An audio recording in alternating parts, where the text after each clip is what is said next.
Drive safe. Mom, we saved you a seat at the Christmas table. That message from Miles had arrived 3 days earlier, just as I'd finished dusting off the family cookie cutters. I read it twice, smiled like always, and typed back, "Can't wait. I'll bring the cookies and the cranberry jam you like." By Christmas morning, my kitchen smelled of cinnamon, clove, and vanilla. I packed everything with care, each cookie layered between wax paper, each gift wrapped in simple red paper with twine bows. I'd even written personalized notes this year, just a small line or two about what I loved most about each grandchild. The drive from Albuquerque to Mesa took me 6 hours. I stopped only twice, once for coffee and once to stretch my legs. The sun was low when I reached their street. I remember thinking how warm the lights looked from a distance, gold flickering through the windows like the promise of welcome. I parked across from the house. Their yard was strung with lights, a snowman glowing beside the walkway. I could hear laughter inside, a burst of music. My heart swelled. I gathered the gifts, the cookies, the bottle of apple cider I'd chilled overnight. I walked to the front porch, knocked, waited. Nothing. I rang the bell. The music didn't pause. The laughter didn't slow. I waited a little longer before trying the handle. Locked. I stepped back. Checked the time, 4:03. The dinner invite said 4. Maybe they were in the kitchen. Distracted. I tried again. Knocked harder. Called Miles. No answer. I stepped down. Settled on the porch's cold edge. The bag of cookies beside me. Inside, someone was pouring wine. A child squealed with delight. Through the curtain's edge, I saw them raise their glasses, and that's when I realized I was watching Christmas happen from the outside. The wind picked up just enough to sting my face, and I pulled my coat tighter. The plastic handle of the gift bag dug into my fingers, but I didn't let go. I tried Miles again. Voicemail. I sent a text, "I'm here. Honey." At the door. No reply. I stood for another minute, then sat down slowly on the edge of the porch step, careful not to crush the cookies. My knees ached from the drive. My heart ached for a reason I couldn't yet name. Inside, shadows moved. Silverware clinked. Someone laughed that full-throated laugh Ruth had inherited from her father. The curtains were drawn just enough for me to catch the flicker of a chandelier and a glimpse of a red table runner I'd sewn years ago. I pulled out my phone. Still nothing from Miles. I opened Instagram without thinking. It took less than 5 seconds to find it. A new post from Ruth Full Hearts. Full house. Christmas magic. 8 people in the photo. The table set, lit with candles. Miles and his wife at the head. Ruth and her partner beside them, Ivy with her twin girls, the grandchildren grinning, the roast in the center, the wine glasses raised. 8 chairs. I counted them once, then again. No empty space, no folding chair in the corner, no plate left untouched. I stared at the screen long enough for my hands to go numb. I let them. The cider in my tote was still cold. I had dressed for warmth, not understanding it wouldn't be needed. A notification pinged a message from a neighbor's Christmas group thread, not from them. I stood up slowly. My legs were stiff, but my mind had cleared. I walked back to my car without looking back. The room smelled faintly of bleach and old carpet, but it was warm. That felt like enough. I checked in with a soft Merry Christmas to the clerk, who barely looked up from his phone. Room 107, ground floor, 2 vending machines humming down the hall. I didn't bother to unpack. I sat on the edge of the bed and pulled out my notebook, the one I used for grocery lists and reminders to refill prescriptions. That night, it became something else. I wrote one name at the top, Miles. Underneath mortgage deposit, $35,000, down payment on his first house. He said I could stay there anytime. I moved to the next name, Ruth. Monthly transfers, $600 since 2017. daycare help, birthday parties, emergency vet bill for the dog.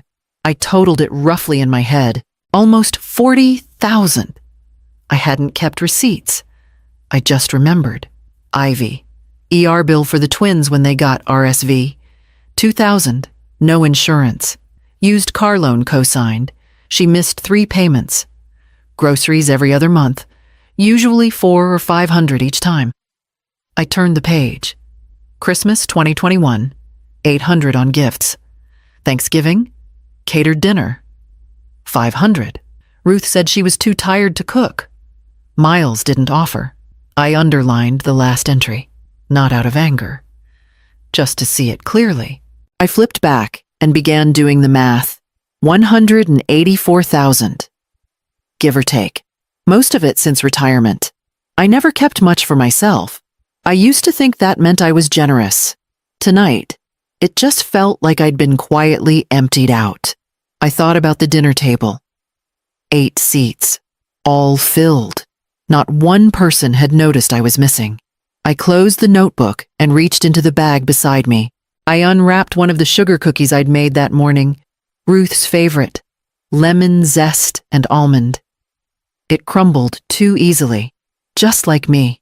I brushed the crumbs off the bedspread and stared at the ceiling until morning. After sunrise, I sat on the edge of the motel bathtub, brushing my teeth in silence. The mirror was warped, but it showed enough. I looked tired, but not surprised. My reflection took me back to a different kitchen, in a different kind of silence. Ruth was 13. Her brothers were already out the door for school, but she lingered behind, holding her backpack against her chest. "You're all I've got," she said quietly, eyes rimmed with sleep. I'd just packed her lunch, ham sandwich, apple slices, a cookie split in half to make it last. I kissed her forehead. "I know," I said, not knowing how heavy that sentence would grow over the years. After Daniel died car accident, a Tuesday, no warning, I hadn't let myself fall apart. I walked to the library job every morning, cleaned houses on weekends, skipped lunch so the kids could have seconds at dinner. We went without cable, without name brand clothes, without a working dryer some winters, but never without each other. I never asked for anything back. Not a thank you, not a Mother's Day card. I told myself the love was enough. Ruth used to write me poems. Ivy would bring me wildflowers from the side of the road. Miles once made a chore chart and called himself man of the house at 7. Back then, love wasn't expensive. It just existed. In small, soft ways. I looked into the mirror now, ran a hand over my cheeks, hollowed a little more than last year. I thought of all the meals I'd cooked, the beds I'd made, the overtime I'd worked so no one else had to feel the cold. And still, I was never enough. I turned off the bathroom light and reached for my purse. When I got back home, the poinsettias on my porch had wilted, but the house still smelled faintly of cinnamon and polish. I set the untouched bags of gifts on the kitchen table and stood for a moment, unsure if I should unpack them or pretend they'd never been filled. I made tea, sat in my usual chair, and turned on my phone. The screen lit up with 24 messages from the family group thread. Not one of them had come from Christmas Eve. All of them were from Christmas Day. Miles Hope. Everyone's having fun. Ruth's roast was amazing. Ivy. Next year, we need to plan earlier. I think Mom got confused on the date. Ruth well? She hasn't said anything. Maybe she changed her mind. No one had called. No one had asked where I was. They simply moved on, as if I were an optional guest. There was a knock at the door. Mrs. Alcott, my next-door neighbor, stood with a container of squash soup and her usual kind eyes. "Just wanted to check in," she said. "Saw you came back late Christmas night." We sat for a few minutes while I pretended not to feel brittle. Then she reached into her purse and said quietly, "I debated showing you this, but I think you should know it was a screenshot. A local Facebook group, Mom Support Circle, over 50. Ruth's name at the top. My mom is driving me nuts. always inserting herself, needing rides, help with tech stuff, and then expecting to be included in every little thing. She's like our in-house nanny and bank. It's exhausting. Below that, dozens of comments, some laughing, some agreeing. My stomach went cold. The tea turned bitter in my mouth. I thanked Mrs. Alcott and saw her out. Then I sat down again, phone in hand, and drafted a message to the group thread I was outside your door for over an hour. I saw everything, but I didn't send it. I deleted it and opened my banking app instead. The next morning, I brewed coffee stronger than usual and sat at the kitchen table with a stack of bank statements I printed at the library. Page after page, line after line, names I knew too well. Miles, mortgage deposit, Christmas flights, soccer camp. Ruth, weekly transfers, daycare tuition, new tires. Ivy, ER copays, groceries, birthday parties, gas cards. I used a pen to underline each payment. The ink bled slightly into the paper, but I needed to see it. I totaled the columns twice. $182,612. That was nearly the entirety of what I'd earned since retiring. My pension, just under $2,000 a month, barely stretched far enough for my own utilities once I covered theirs. And they never noticed when the lights dimmed here. I thought about the sugar cookies still sitting in the freezer, the ones Ruth liked with cardamom and lemon zest. I'd once mailed a dozen to her office in a rush because she said her coworkers loved them. She never reimbursed the postage. I opened my banking app and clicked through each recurring payment. Delete, delete, delete. 800. For Ruth gone. 500 for Ivy gone. Car payment for Miles's second vehicle gone. I paused before removing the health insurance plan I'd added Ivy to last year, then clicked cancel anyway. For the first time in years, there was no money scheduled to leave my account. The silence in my house was not empty. It was full of something I hadn't felt in a long time. Control. I closed the app and slid the statements into a folder. Then I picked up the phone not to send a message, but to make an appointment with my credit union. Miles answered the door with his usual half smile, the one he wore when he was unsure if he was in trouble. He stepped aside and gestured for me to come in, but I didn't move past the doorway. I just need 10 minutes, I said. He nodded, glanced over his shoulder. Katie's upstairs with the kids. You should say hi before you go. I didn't answer that. He shifted, hands in his pockets. So, I heard you were upset. I pulled a photo from my purse, printed, not digital, and held it up. 8 chairs, candles lit, wine glasses raised. No room for a ninth. I wasn't confused. Miles. I was outside. His mouth opened, then closed again. He looked down at the photo. There was just a lot going on. He mumbled. I thought Ruth was handling the invites. You told me you saved me a seat, I said, quietly. But you didn't. You never meant to. He started to speak again, but I pulled the letter from my coat pocket and handed it to him. He looked down at the envelope, confused. I'm resigning, I said. From what? From being your emergency fund. Your quiet backup. Your afterthought. I won't fund a seat I was never meant to sit in. He didn't open the letter, just stood there. Stunned. I've canceled the transfers. All of them. If you need help, there are options, banks, advisors, credit cards. But not me. He swallowed hard. You're serious. For the first time in a very long time. Katie's footsteps echoed faintly from upstairs. Miles turned, maybe expecting me to soften. I didn't. I came here to tell you in person, I said. That's more than I was given. I stepped back from the door before he could say anything else. My car was still warm when I climbed in. I drove away with my palms steady on the wheel. They came the next evening, one after another, like it had been rehearsed. Ruth first, then Ivy, then Miles. No one called ahead. They didn't need to. They came like people who had just lost their keys to a house they forgot I owned. We sat in the living room. They didn't ask to. They just took their places like they always had, as if I were the one who owed an explanation. Ruth started, "Mom, you're blowing this out of proportion." Ivy crossed her arms. "It was one dinner. One—" Miles didn't look at me. "You're making this about money." I let them talk. I didn't interrupt. Not when Ruth said she was just venting in the group. Not when Ivy rolled her eyes and called this a tantrum. Not even when Miles said, "I never asked you to give us anything." That's when I finally spoke. "No." I said, "You never asked. You just expected."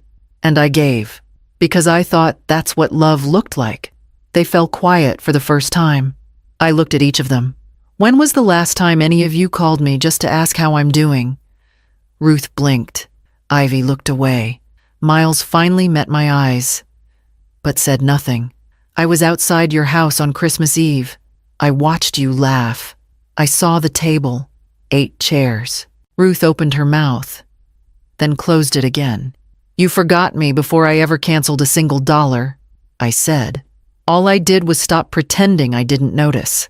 They sat in silence, shifting like strangers in a room they no longer recognized.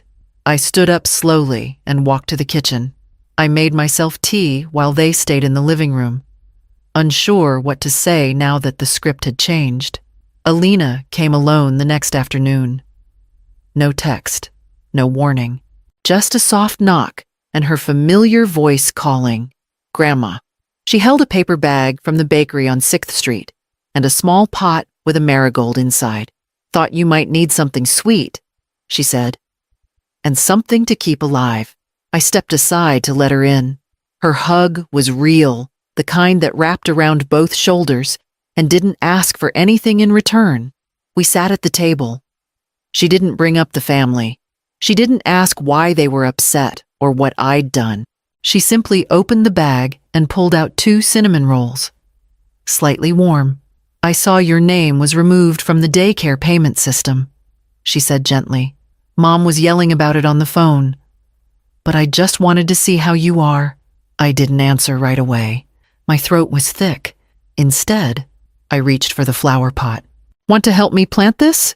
We went to the back porch, dug a shallow spot in the soil near the rosemary bush, and tucked the marigold in like it had always belonged there.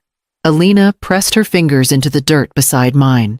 "You deserve to live for yourself," she said softly, smoothing the soil. I looked at her, the same girl who used to leave scribbled notes on my fridge, who always insisted on carrying her own backpack even when it dragged the ground.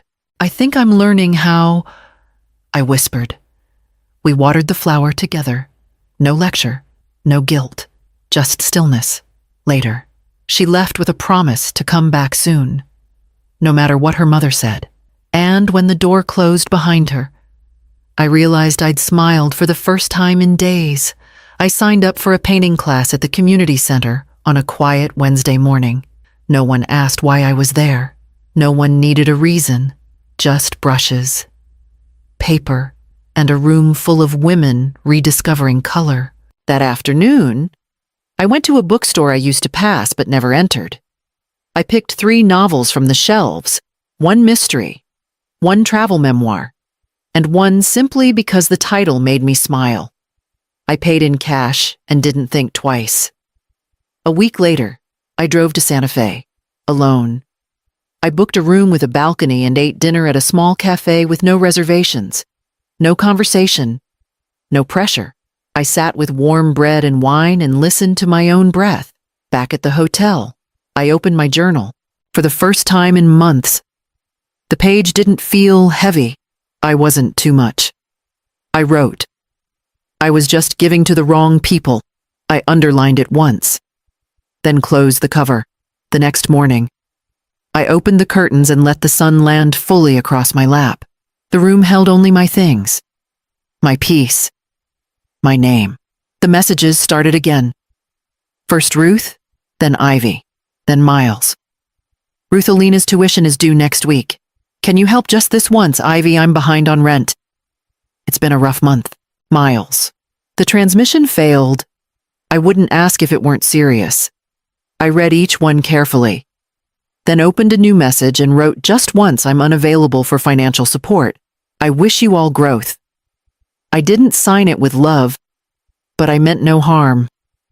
I simply meant, I'm done. I put the phone down and walked to the kitchen window. The orchid on the sill had begun to bloom, 3 delicate white petals curling toward the light. I watered it gently, wiped the leaves clean. Then I turned to the page I'd marked in my travel guide. Oregon, the coast, the tall trees and cool mornings. I made a list of what to pack. 2 books, my walking shoes, a scarf for wind, my new brush set.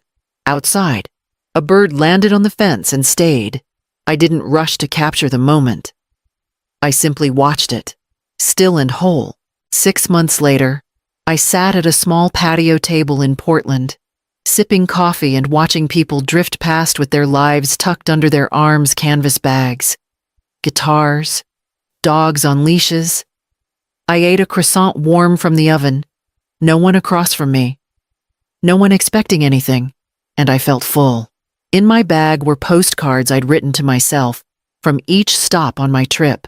You didn't fold. You opened. You didn't disappear. You returned. You didn't get invited.